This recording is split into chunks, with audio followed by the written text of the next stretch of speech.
So today we united as sisters and as brothers in support of the ordination of Mormon women. And it was a really wonderful experience to be able to walk together down to the conference hall and ask individually for admission to the priesthood session. I didn't decide to come until about 2 days ago, but I guess what sort of put me over the edge of really thinking about this is I recently went on a family trip, and my little niece and nephews were with me, and it was a church history trip. And the man that was leading the church history trip, he kept calling my nephews up over and over again and talking, using them as examples, as Joseph Smith and as all these different leaders of the church, and talking about how they were preparing to get the priesthood. And I could just see how special and important they felt. And it was awesome. And at the same time, my little niece, not once did they call her up and make her feel equally special or important. And that was sort of the moment that clinched it for me. It just broke my heart, because I just felt like she had so much to offer, and no one was even looking at it. And it sort of broke my heart. And so here I am.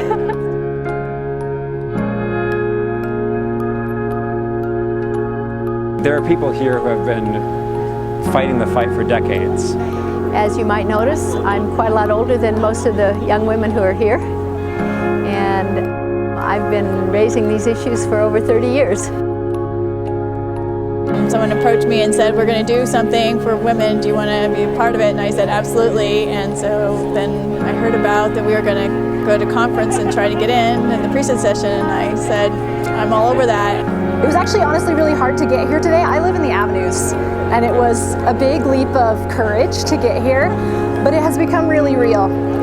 It's really great to give everyone a hug. That's what I was trying to do, run around and give everybody a hug and say we're together and willing to speak out or speak up and say who we are and that we want women to be ordained. It was really great to gather with like-minded individuals who also care about this issue, who notice inequality and want it to be a better, more inclusive church for our daughters and granddaughters. There were close to 200, probably definitely over 100 women, and there were men here as well who came and very respectfully, politely asked to get into the priesthood session.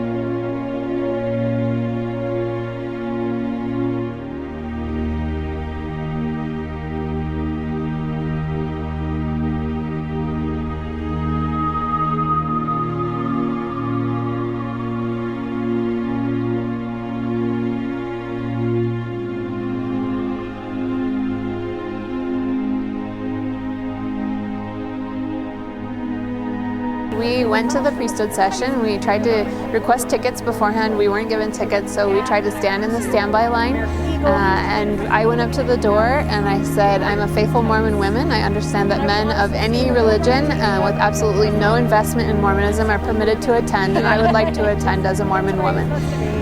The usher told me, this session is for men. And I said, even non-Mormon men? And he said, yes, not for you.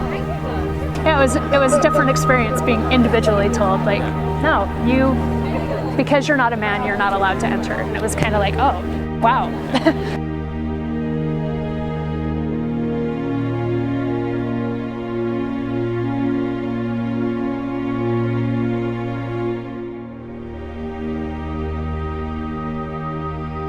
He was really, really polite, and I said, can I get a ticket to attend the priesthood session? And he said, no. I think that's all he said. And then I said, I want to shake your hand. So I shook his hand, and it was really emotional. I mean, it was emotional because it's kind of I got to ask for myself instead of being with a whole group. It was just me and him saying, yeah, I want in, no, you can't go in. So it's kind of a real emotional moment right then. Not that I thought they were going to let us in this morning and yesterday. I really was. I was but it didn't happen. I stood in line and asked to be let in, and it was hard to be looked in the eye and told that I couldn't go in because I'm a woman. He didn't say that directly, but that's exactly what it was, and it was hard. That was much more devastating than I thought it would be. It was hurtful, and it was very, very visceral to be literally knocking at the door and to have someone turn you away. It felt like when they describe in the scriptures of people turned out of their synagogues, that was the image that came to my mind.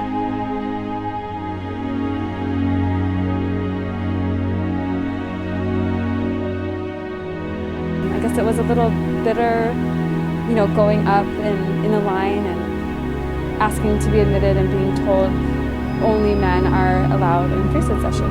I've just always felt that separate but equal is never true equality, right? I think we learned that as a country, and it's just part of my heart.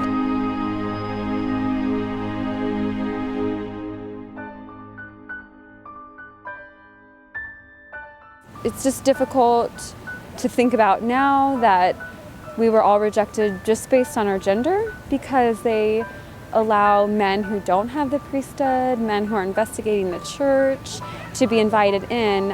We're excluded simply on our gender. And they say that it's similar to Relief Society, but it's not, because there's plenty of men in the Relief Society session. There's men on the stand, there's a man presiding, there's a man giving the keynote address.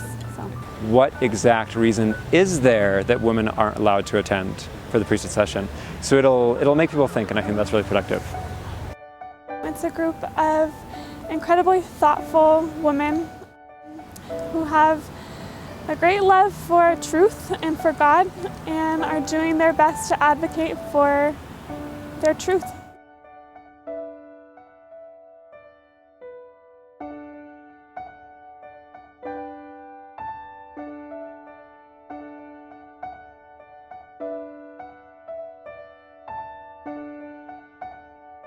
It was really interesting serving a mission and seeing how women are excluded in a lot of decision making, which got better by the end of my mission when women were included in councils. I've seen a little change over the last 30 years.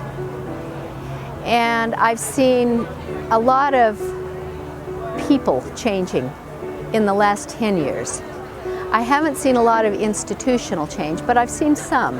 My hope is really for Mormon women to have a greater voice in the hierarchy of the church and the decision making, and for Mormon women to be able to have access to the blessings of exercising the priesthood. Every institution needs the voices of women, and to be successful, you need the input of all your members. You can't marginalize half your members and be as effective and successful as you would be if you were taking into consideration all the things that come from women's perspective. There's some of us who are faithful members of the church who, hope for a better future for the women in the church. We were all rejected, but we did something, and we stood for something, and I think all of us felt a great sense of unity and purpose and hope. I think all of us left with a greater sense of hope and understanding of the importance of this issue. But I think, when it happens, because I'm hopeful it will, that women will get the priesthood, that everyone will feel mostly fine about it. I mean, it comes from the prophet, and he has a revelation. I mean, that's how all revelations happen. You ask a question and get an answer. So I hope they pray about it, and I hope more people think about the question. And my hope is that, one day women will have the right to the priesthood in the church. I hope that this will help get our message to other women, and I hope that our sincerity will come across, that we sincerely intended on attending the priesthood session, and that we're trying to invest in the church that we love.